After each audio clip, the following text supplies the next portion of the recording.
Merci dans un premier temps à tous d'être présents ce soir pour cette Assemblée Générale ordinaire. L'Assemblée Générale est le moyen le plus simple d'informer le public et les licenciés de la santé du club. Elle a eu lieu le vendredi 25 octobre à la Tour de la Liberté. Préfète, pardon, dans l'ordre, Madame la Préfète, Madame la Sous-Préfète. Pour la première fois, elle était dirigée par la coprésidence élue lors de l'Assemblée Générale de l'an dernier, à savoir Apolline Mercier et Adrien Christophe. Donc c'est le premier, n'oubliez pas, donc excusez-nous déjà si nous faisons quelques petits réflexions ou impairs dans l'ordre. C'est d'ailleurs ce dernier qui a ouvert l'Assemblée par le bilan moral. Chers membres, amis et partenaires, c'est avec une grande émotion et une immense fierté que nous sommes présents aujourd'hui. Je tiens avant tout à rendre hommage à nos prédécesseurs, dont la passion et l'engagement ont permis au club de se développer et de rayonner. Merci aussi à Philippe, qui était tant dévoué à notre club. Pour eux, nous avons à cœur de poursuivre cette belle dynamique avec vous tous. Cette année encore, notre club a brillé sur le plan sportif. Nos équipes, qu'il s'agisse des seniors ou des jeunes, ont démontré un esprit de compétition et d'engagement exemplaire. Cette fidélité est le fruit d'un travail collectif. Nous prouvons chaque année que notre club est mixte, inclusif et ouvert à tous. Cette saison, nous avons fixé l'objectif d'atteindre la Liga féminine. Un défi ambitieux, mais à notre portée. Cependant, nous restons fidèles à nos valeurs, l'esprit d'équipe, l'accueil chaleureux et l'éthique sportive. Je remercie chaleureusement nos joueurs, bénévoles, cadres, partenaires, sponsors et la municipalité pour leur soutien indéfectible. Sans vous, rien de tout ça serait possible. Merci à tous.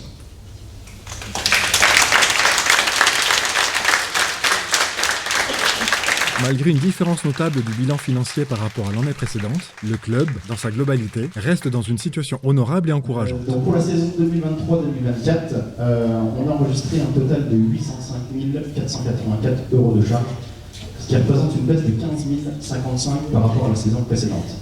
Sur le plan sportif, toutes les équipes ont apporté des résultats satisfaisants au club et le nombre de licenciés est stable. Alors encore une belle saison pour notre club qui voit son nombre de licenciés se stabiliser, 262 en 2023-2024 contre 268 en 2022-2023. Et comme on est déjà avancé dans la future saison, je peux vous dire qu'on a bien explosé ce record pour cette nouvelle saison. Les élus, à savoir Bruno Toussaint, maire de Saint-Dié, et Jean-Marie Lalandre, délégué au sport de la Com d'Aglo, n'ont pas tari d'éloges sur la victoire des Louves en Coupe de France fédérale en avril dernier. Bien sûr, les Louves, on ne peut pas parler du volley à Saint-Dié sans parler des Louves. C'est les ambassadeurs de la ville. Partout où ils vont, on parle de Saint-Dié-des-Vosges. Quand on gagne les Coupes de France, qu'on passe à la télé de tous les côtés, on parle de Saint-Dié-des-Vosges. Voilà.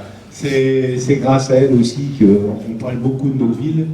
Et quand je dis notre ville, on peut en être fier parce qu'on fait beaucoup de choses et on continuera bien sûr à vous aider.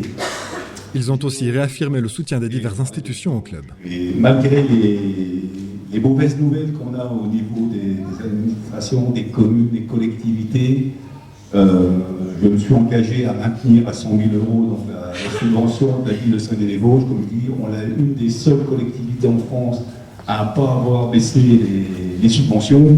Un département région, tout le monde a baissé, donc au niveau de la ville, on a réussi à la maintenir et on la maintiendra bien sûr pour 2025. On est dans la dévalorisation budgétaire en ce moment et je me suis engagé à ce que les 100 000 € soient là. Lorsqu'on regarde ce qui s'est passé en 5 ans ici, eh bien nous avons eu le Tour de France masculin, le Tour de France féminin, la Coupe de France fédérale féminine de volley. Je n'aurai pas l'outrecuidance de vous demander qui l'a gagné, je crois que tout le monde le sait et s'en souvient. Pour terminer mon propos, je voulais vous rassurer aussi, si tant est que vous soyez inquiet, Bruno l'a évoqué à mot soft, mais vous avez vu dans le journal que le département des Vosges va perdre 11 millions € de subventions. Vous n'avez aucune crainte à avoir, je parle au nom des 113 élus du conseil communautaire, nous devrons faire des économies. Les économies ne seront pas faites en direction des associations sportives et autres. Lors de l'Assemblée Générale de l'an dernier, les statuts du comité et du bureau ayant été signés pour une durée de 2 ans, la composition ne change pas. Notons cependant l'arrivée au comité d'Emmanuel Antoine, qui est aussi partenaire du club.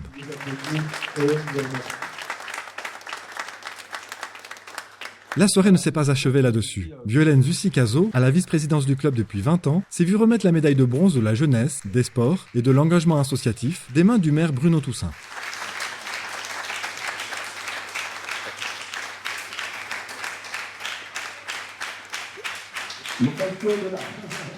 Et pour clôturer cette assemblée générale, un pot de l'amitié a été offert aux participants.